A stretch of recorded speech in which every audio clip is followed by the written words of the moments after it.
This video was brought to you by Bespoke Post. Hello friends, my name is JJ, and this week I am coming to you from my most favorite place in the entire world, Quebec.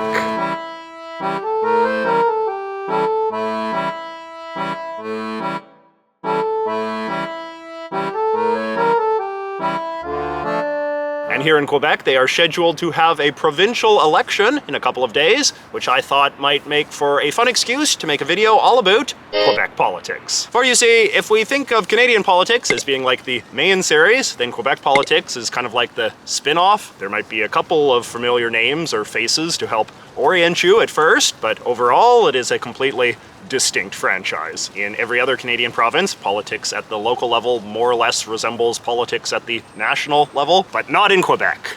Oh no. So I would say there are maybe three big differences between politics in Quebec and politics in the rest of Canada. The first is just that Quebec politics has a much more dramatic character, which comes from the idea that Quebec politics has uniquely high stakes. And this comes from the fact that Quebec is, of course, the only province of Canada where French Canadians comprise a majority of the population, which means that Quebec politics is sort of understood to be like the stage upon which the destiny of the French Canadian people is played out. There is simply no other province of Canada that defines its politics in such a grand, civilizational defining way. The second thing is that Quebec has a completely different political party system from the rest of Canada, like completely different in every way. Right now, Quebec politics is defined by 5 parties, only 2 of which exist in the other provinces or at the national level. And even then, these 2 don't really have that much in common with the other ones, except for sharing a name. Quebec political parties also tend to rise and fall with rapid frequency,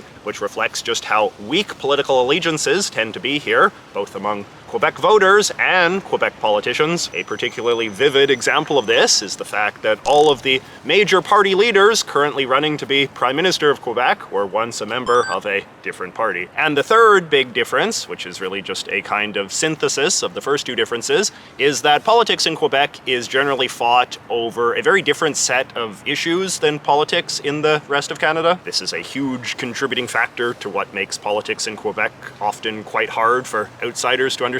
Even very basic concepts that we all take for granted in other parts of the country, like right versus left, are often barely applicable in a Quebec political context. You can drive yourself nuts trying to fit Quebec politics into a standard Canadian political frame, which is why a distinct guide is needed. So let's get to it. So here we are in Montreal, Quebec's biggest city, and home to a number of very competitive races between the province's biggest political parties. You can see it manifest in all of the big election signs everywhere, as all the parties mount an aggressive propaganda war against each other. Quebecers really seem to like this particular style of election sign, these big posters of the different politicians' faces tied to lamp posts. They're a lot more colorful and personal than the bland posters you tend to see in other parts of Canada. But of course, the giant faces also make them an inviting target for vandalism as well. But anyway, let's walk around a bit and see if we can find a poster for each of the main 5 political parties, and I'll tell you a bit about each one as we do.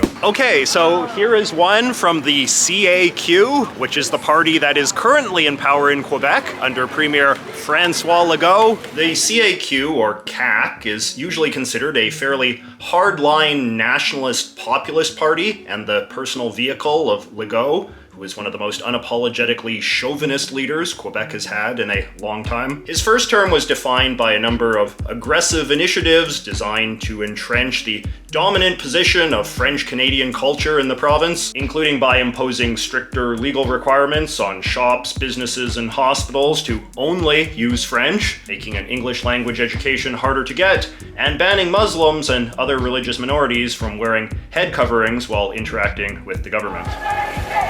It sparked anger, protests, and fear. Quebec's new French language protection law has divided the province. Premier François Legault says strengthening Quebec's French language laws is a question of survival. We are also proud to be a francophone nation in North America, and it's our duty to protect our common language. Lots of reaction today to the Quebec government tabling its secularism bill. The bill bans some public servants, such as teachers and police officers, from wearing religious symbols at work. It's comparable to what we have in Germany, in Belgium, and in France. He's taken a similarly hardline stance against immigration, calling it suicidal for French culture, and vowing to continue to cut it, as he already has. Though he's obviously pretty right-wing on this sort of cultural stuff, on economic issues, Legault has been more pragmatic and defensive towards Quebec's traditionally generous welfare state. He has been relatively progressive on climate stuff, and during COVID, he imposed some of the strictest lockdowns anywhere in North America, including a 5-month curfew where Quebecers weren't allowed to go out in public after 10 p.m. Premier Legault has enjoyed considerable popularity with the French-Canadian middle class in suburban and especially rural Quebec,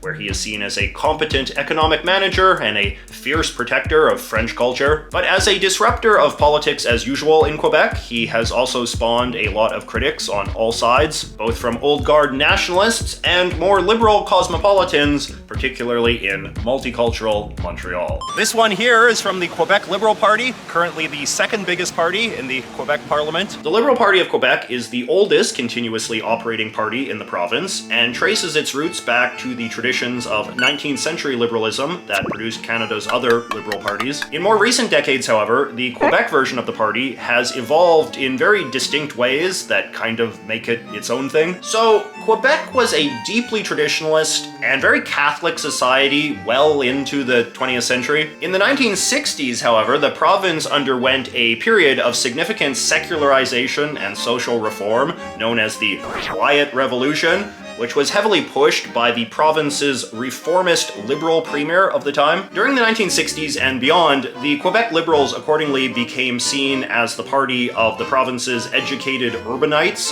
including business leaders and intellectuals, and just generally those with a more inclusive and modern vision of the province. Quebec's English-speaking minority, in particular, have long been considered very loyal Liberal supporters, as have immigrants. While provincial Liberal governments have supported the idea of some sort of special status for Quebec within the Canadian system, the party has always been very opposed to the idea of formal Quebec separatism. As Quebec separatism in turn rose as Quebec's dominant political debate in the late 20th century, the Liberals accordingly became increasingly defined as the party for anyone and everyone who opposed separatism, which could make them a kind of overbroad and unwieldy coalition at times. A good illustration of just how vast the Liberals' appeal had gotten by the early 2000s can be seen in the administration of Jean Charest. During the 1990s, Charest was the head of the National Conservative Party, but he joined the Quebec Liberals in 1998 to run for premier on an anti-separatist platform. And after he got elected, one of his cabinet ministers was a guy named Thomas Mulcair, who would later go on to be head of the National NDP. Nowhere else in Canadian politics would you ever expect a Conservative and an NDPer to consider themselves part of the same movement. But these days, the cause of Quebec separatism has greatly declined in popularity, and the Quebec Liberals are accordingly, once again, becoming primarily associated with a certain sort of urban cosmopolitanism, in contrast to Premier Legault's French supremacism. Their current leader is a woman named Dominique Anglade, a former corporate consultant and a child of Haitian immigrants, which I would say is a very Quebec Liberal Party kind of identity. And then we got the Parti Quebecois, traditionally one of the two main political parties in Quebec, although not so much these days. So, as I mentioned, the late 20th century saw separatism dramatically rise in popularity as a political cause in Quebec. This idea that Quebec was so different from the rest of Canada, it needed to split off and form its own country. In 1968, the Parti Quebecois was founded to be the primary political vehicle to achieve this goal,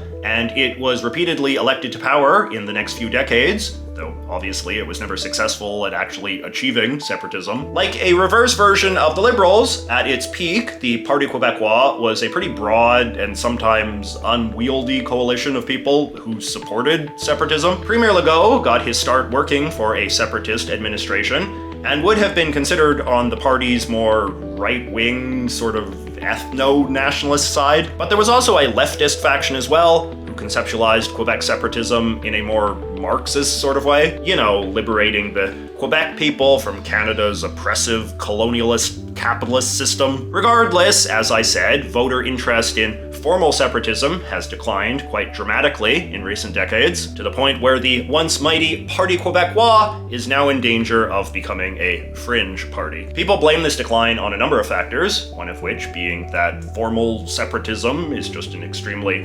logistically complicated thing to do, Brexit, and the idea is that Quebecers are tired of having their politicians spend all of their time arguing about it. Do we want the street and a referendum, or do you want jobs or the economy? But as well, as men like Legault have proven, the Canadian system has also shown itself to be flexible enough to allow Quebec to pursue a great deal of culturally nationalist initiatives even without formal separatism. Legault himself has been famously coy about whether he still supports separatism or not.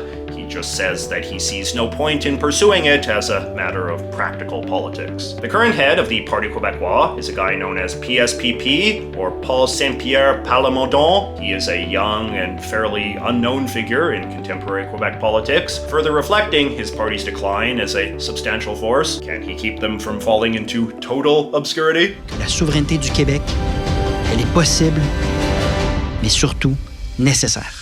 This is Quebec Solidaire, a rising star party in Quebec politics over the last couple of years. If Premier Legault and the CAQ represent the rise of a sort of culturally rightist flavor of Quebec nationalism, then Quebec Solidaire represents the consolidation of a distinct far-left vision. Founded in 2006, Quebec Solidaire has sought to be a democratic socialist party in a sort of European style, and is probably the most left-wing mainstream party anywhere in Canada. They support expanding Quebec's already generous welfare system with stuff like free college, rent control, universal basic income, and much higher taxes on the wealthy. They are also notable for rejecting some of the more traditional conventions of Canadian politics for not being progressive enough. Rather than having a single hierarchical leader, they have two co-spokespeople, one of whom is always a woman, and their politicians refuse to publicly swear an oath of allegiance to the British monarch. The party wants to table a bill to abolish the practice.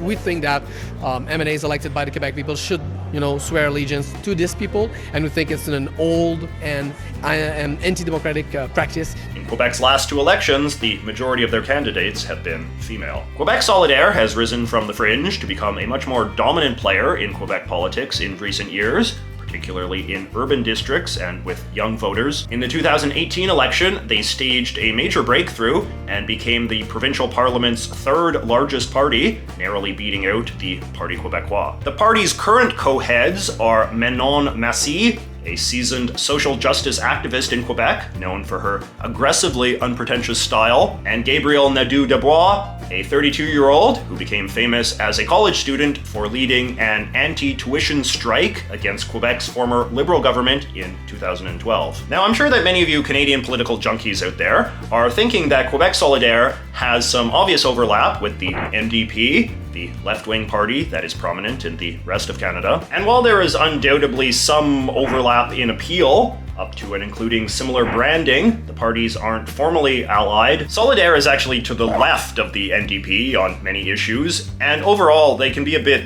spicy by English Canadian standards. Solidaire is officially separatist, for instance, and they're somewhat culturally nationalist as well, having supported some of Premier Legault's more controversial language policies in the Quebec Parliament. I don't think Bill 96 is an attack on the English community. I don't think it is an attack on English-speaking Quebecers.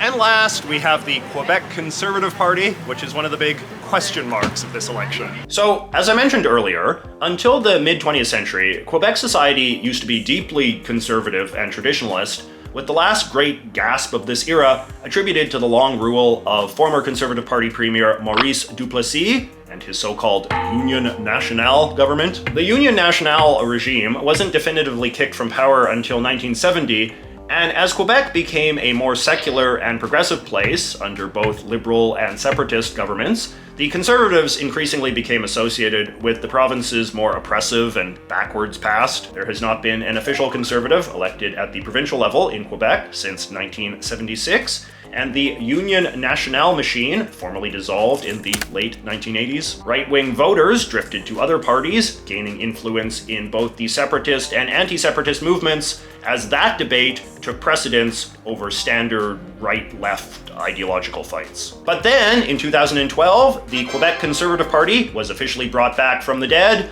culminating years of backroom organizing between Quebec libertarian activists and supporters of the National Conservative Party of Canada. For the first time in 50 years, Quebecers will have the possibility to vote for the right, their new leader joyously proclaimed. They were, of course, defining the right, primarily on the basis of fiscal conservatism and small government, two causes which have traditionally gotten short shrift in Quebec amid all of the arguments about culture and independence. The rebooted Conservatives did terribly in their first three elections, but have enjoyed a huge surge of popularity in this one, in what has almost universally been attributed to the party's hardline position against COVID restrictions. You may recall that a while ago I mentioned how Premier Legault imposed perhaps the strictest COVID lockdowns in all of North America, and though the restrictions seem to have been broadly accepted by most Quebecers, they also activated an extremely fierce resistance in some quarters, with anti-lockdown street protests of a sort that were also unprecedented elsewhere on this continent. The current head of the Quebec Conservatives is a longtime libertarian activist and political commentator named Éric Duhem,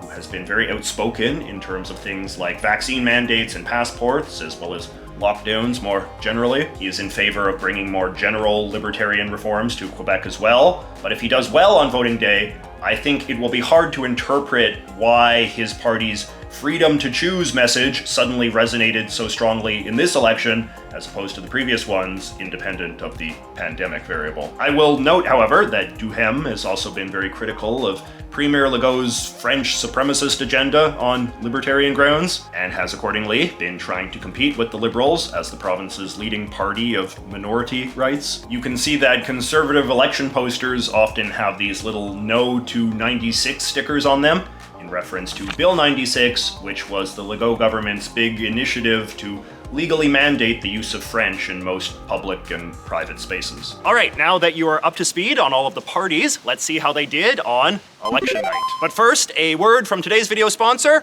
Bespoke Post. Bespoke Post is an online shopping experience where you can buy all sorts of really cool, high-quality goods, 90% of which come from small businesses, mostly located in the United States. This includes clothing, grooming products, and various household goods, basically all sorts of practical and affordable middle-class luxuries. And in addition to the standard shopping, they also have a very cool box service, wherein you can get a special curated shipment of bespoke goods every month. It's not really a subscription service per se, in the sense it is more of a thing where they give you monthly recommendations based on a taste survey that you fill out, and then you decide if you're interested in buying, skipping, or swapping the shipment that they've picked for you. So let me show you a couple of things that I have gotten from them recently. So a friend of mine is getting married in Toronto next month, so check this out. I got one of these fancy suit carrier sleeve things. I'm hoping this will be a huge advantage over my previous transportation system of just awkwardly wearing my suit on the plane.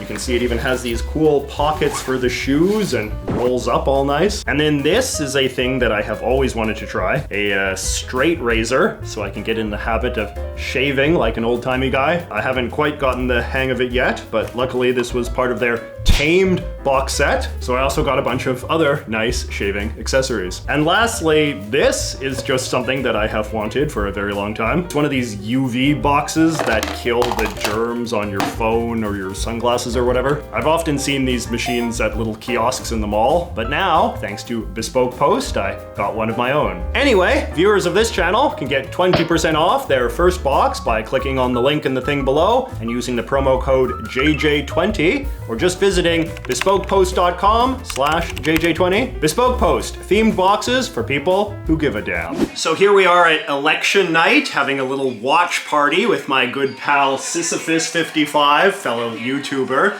And I see that the CBC has already called it, just a few minutes after polls closed, majority government for the CAQ.